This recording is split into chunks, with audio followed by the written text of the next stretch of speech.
Firstly, on behalf of my wife and myself, let me do that again. My wife and myself, I would like to thank you all for coming today. I know many of you have had issues with the weather. Thank you all for making it here, and I would like to welcome you to beautiful Hever Castle. And I hope you all enjoyed the surroundings today. For those of you who are staying, the rooms are all adequate. Hever, of course, famous for being the childhood home of Anne Boleyn. It is said that Anne Boleyn's headless torso does frequent the grounds, and on a special night it is said that the headless form of Anne Boleyn can be seen strolling the grounds. Now, I suspect you won't see that tonight, but if you're observant, you may spot the odd legless wedding guest or two doing the rounds. Thank you. Oh, you meant to laugh at that bit. I only joke.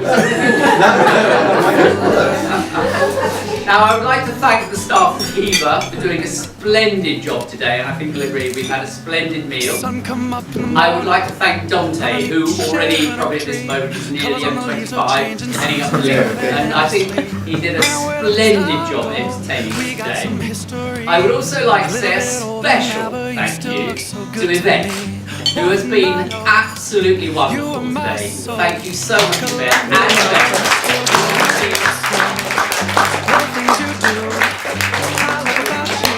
I'd like to say, thank you, Dante. Have a safe drive.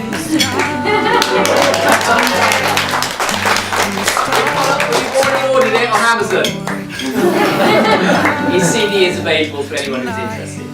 I would like to thank Ray for his kind words earlier on, and I would like to thank Sheila and Ray for being so generous and kind in their help to make today happen. And I believe we have a small token of thanks somewhere around.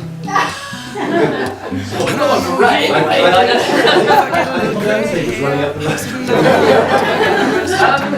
There is somewhere, I was reliably informed my wife was going to sort that out, but Ray, thank you so much for that. And here we go! Thank you so much.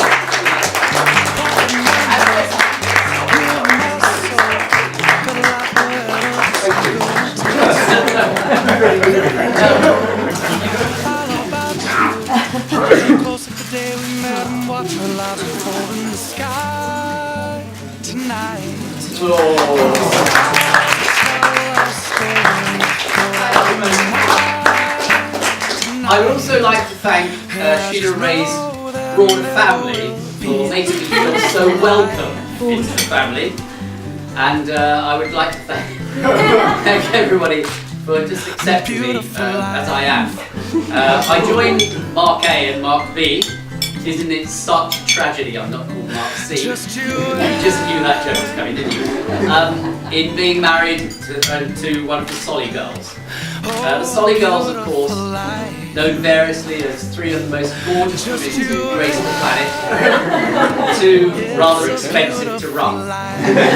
Sorry, excellent fun. Excellent fun.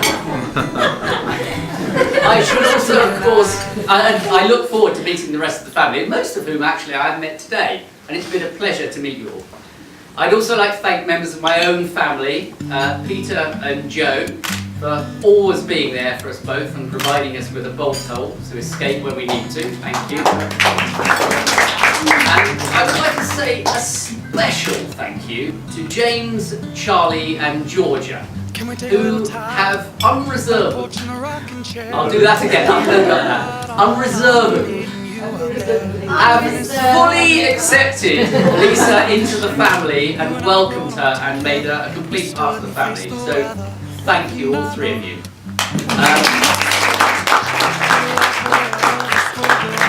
I'd like to thank Colin, Sarah and Chrissy also for their complete support. Thank you very, very much indeed. I think all of you will agree today that the beauty of Hever has been enhanced by our 5 gorgeous bridesmaids today.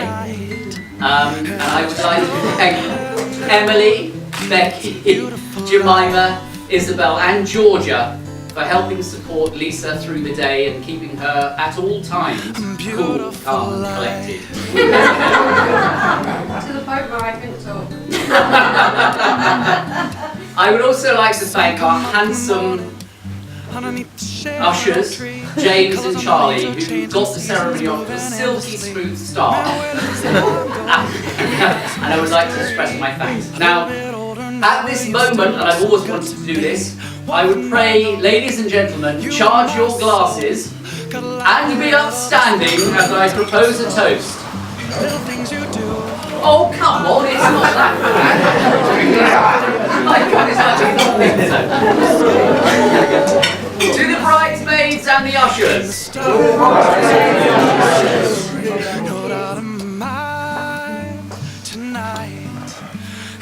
You may be seated.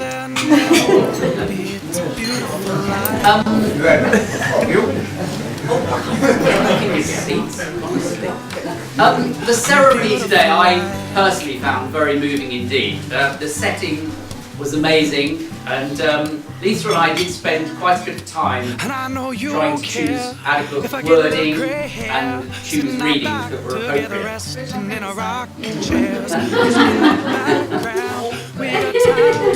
Sadly, my suggestion that the line of mine, to share all my worldly goods, be changed to share all my worldly goods except my bike. Thank you, Ray. Was given the thumbs down by the registrar, sadly. But I have to say that when Lisa walked down the aisle and stood next to me, I did have a bit of a breathy, lost moment. And I have to say that I did feel then, as I feel now, the luckiest man in the world to be standing next to Lisa, my gorgeous and beautiful young wife.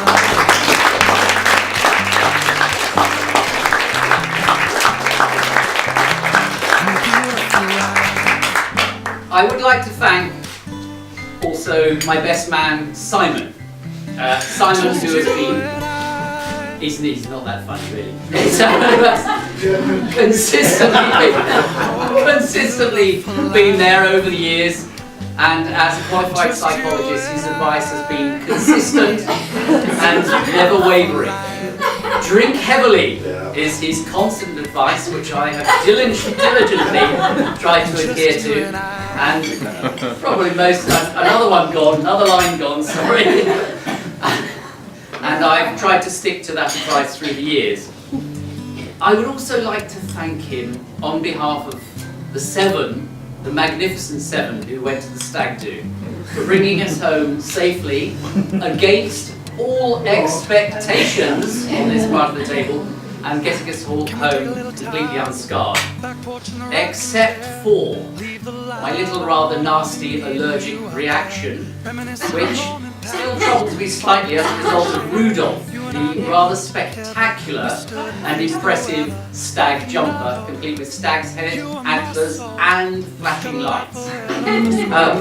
But Simon, again I must thank you, was incredibly generous in allowing me to take off my stag jumper for probably 2 or 3 minutes a day in order for my rash not to turn into a full-on anaphylactic shock. So I thank you for that. Short speech there. And I would like to say thank you, Simon, for getting me here today, and of course dragging me out for the traditional curry and the odd glass of beer last night.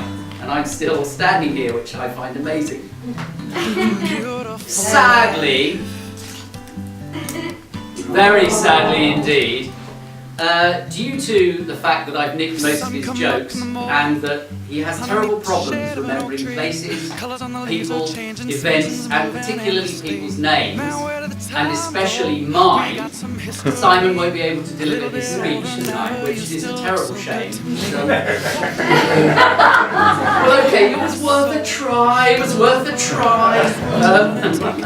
So Simon will be delivering his speech shortly, and I don't know why, but the expression "God help me" keeps going through my mind.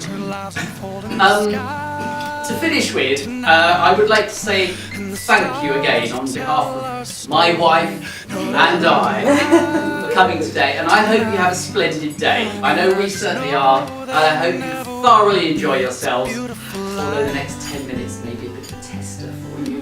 Let's go to Lou at this moment. Thank you, everybody. Thank you.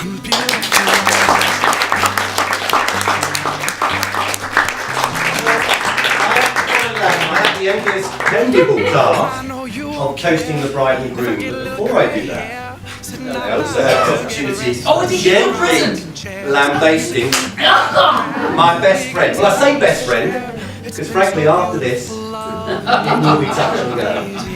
You've got no speech left, have you? I know, the psychology joke went out the window. But I would also just like to reiterate how gorgeous the environment is. And I think Kevin's highlighted that everybody knows in terms of the fact that it was the ancestral home of Anne Boleyn. He neglected to, well, he added that she walks the corridors at night as a ghost. I would add that if you hear any sort of moaning or banging from any of the bedrooms tonight, don't need to turn. Oh, don't groan. It gets better. I also should just start by saying how beautiful Lisa looked. Didn't she look absolutely? Yeah. And the bridesmaids as well. Absolutely beautiful, all of them. So, I actually spent quite a lot of time preparing for this speech, believe it or not. Oh, please let the fire alarm go. And I started to think, where can I get inspiration for this speech? So I spoke to James, Charlie and Georgia, and I said, could you give me an example of something caring and thoughtful your father has done for society that I could share with other people? Let me guess. And they said this, I did not make this up. He gives blood. He cleans leaves from his own drive. He hasn't got herpes. I object. He does not clean leaves off the Well, that's what they said. So. I'm starting to say it's the leaves that worry her. Oh dear. Anyway. My head hurts. Oh dear. So I thought the stag weekend might help. So as Kev mentioned that we all went skiing on the stag weekend. Unfortunately, and I think it's probably down to Mark B, the conversations tended to sort of gravitate towards air biscuits, salamis and exploding hamsters, none of which I could use in this speech. And if anybody wants to know what an air biscuit is, they should speak to Mark. So I had to rely on my own sort of material, and fortunately I've got a very similar sense of humour to our Kev. So if it's not very funny, it's his fault. It's my fault. Alright, okay. So although you know Kev as a dentist, and a fine one at that, you may not know that actually he used to be an engineer. Okay, he spent much of his early career actually building power stations. Fortunately for us, and I think for the electricity companies, he became a dentist. So I spoke to Bill, his oldest friend, who trained with him as an engineer. I said, could you recount a story that highlights the intellect and achievements of Kevin? And he replied, I have no recollection of anything that Kev has ever done. If you know Bill, that is what he will say. So moving on, I had to sort of think, okay, what are the qualities that I really want to highlight about Kev? And firstly, he's charming and popular. Would you agree? Charming and popular? Although Lisa is the only girl for him, he's had some very famous admirers in the past. Where I know him. Some time ago, he was approached by a woman, and I quote from the Daily Mail, which is Kev's favourite publication, a rampant sexuality of a woman prepared to make her bed and her body available for whoever was free. I wish you could remember Now that's not your guess, isn't it? Any guesses? Yeah, right, okay, you win. Edwina Curry. So Kev, Ray and I were on a bike ride across the Sinai Desert when Edwina Curry flashed her eyes and a toothy grin at Kevin. I need to actually add that Edwina had fallen off her bike the day before and was in need of dental treatment. As their eyes met, it was obvious to the rest of the crowd that she was desperate for Kev to fill her cavity. It's a dental joke, just go with it. As you can imagine, he was too professional and much more conservative. Oh, That's the line, that's the line. That's the line. She was a conservative. Yeah, I'll explain his Anyway, jokes. to cut a long story short, she had, or Kev had, a big impact on Edwina, and apparently he appears in one of her books, aptly called Chasing Men. Alright, not only is he charming, Can I comment at this? not only is he charming, he's caring and sensitive as well. I don't know if you know, he likes poetry. Apparently, he reads Lisa 2 poems a night in bed. I personally think she's first 4 plays.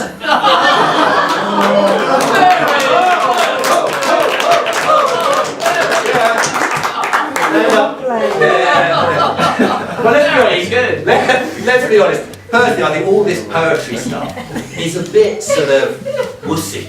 And everybody who knows Kev knows that he likes to camp it up. My evidence. Right.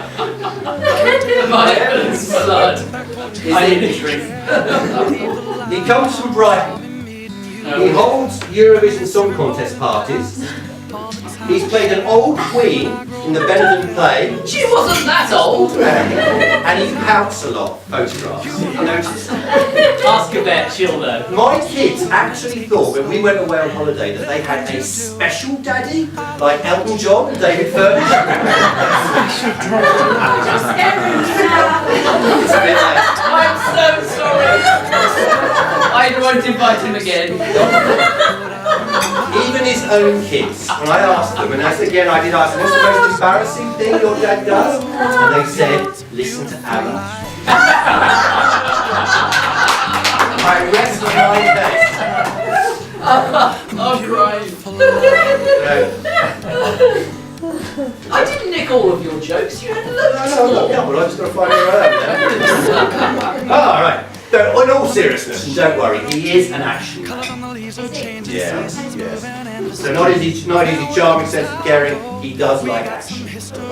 He loves cycling, and he's walking bikes, as you already mentioned. He likes skiing and travelling to exotic places. But knowing Kev is not without this. Since I've known him, and again, this is all true, I've been making this up, he's been in 2 hurricanes, 1 mudslide, 1 earthquake, involved in a full-blown rescue at sea where Kev rescued a drowning sailor. Fallen off a mountain with 1.5 Turkish men on his back. Been removed by stretcher from a plane in Rome. You traitor! And was called the Special One by the Israeli police and taken into a darkened room where they had latex gloves on. The door shut, he doesn't talk about it. I can only conclude it explains the captain.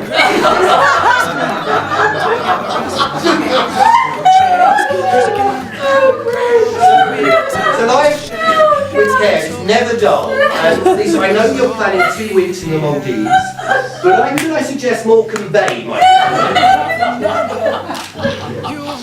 So as I've been drawing on friends and family to help create this speech, I did also speak to Lisa. And I said, when was that first romantic moment when you met? And she texted me, and again, I haven't made this up, I'll read you the text.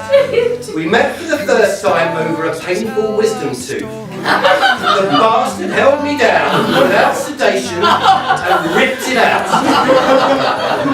Obviously you can't take the engineer out of the dentist. And my sister heard the scream. Yes, it did. Family shared the screams. So whilst this might not be the normal start of their romance, their love blossomed. In Tesco's, I believe, that's when you started to actually... And he went round about 5 times before he asked her out on a date. And the rest, they say, is history. So as Lisa and Kev's love has grown, it is testament to their relationship that they have overcome difficult times with personal tragedy and loss, which has made them stronger together. Kev, I think your brother and your mother would be very proud of you today. Thank you. So as I reflect on my friendship with Kev, ex-friendship, possibly, I don't know, with Kev, the theme that cuts across all of the years together is laughter, where we've laughed a lot. Probably a bit more than people as in this speech, and certainly with your speech. Again, I got a lot more. So with that, there is one last thing. I again drew on your children because you like poetry. I know, because you like poetry. I said to them, could you write a poem for your dad on this special day? I wondered why the three of you were so quiet. Now I know the why. other thing is that I said, then we agreed it would be a limerick. And then we agreed that actually the first line had to have tension in it, which, believe me, makes things difficult. So here we go. I can say what rhymes with Kev. There once was a man from ten to den who was not amongst the tallest of men. Fond of a trowel, resembles Simon Cowell, and whose cooking I'd give 10 out of 10.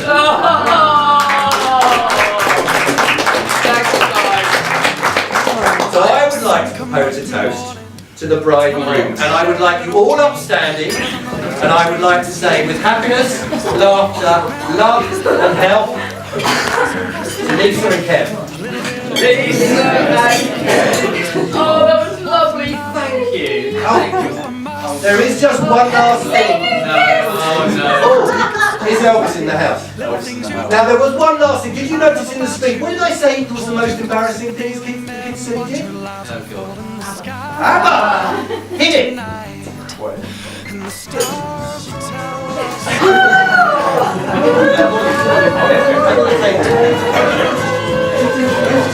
Right, you can dance when you like. Let's go. You can dance, you can try hard, you're having the time of your life. Let's see how it's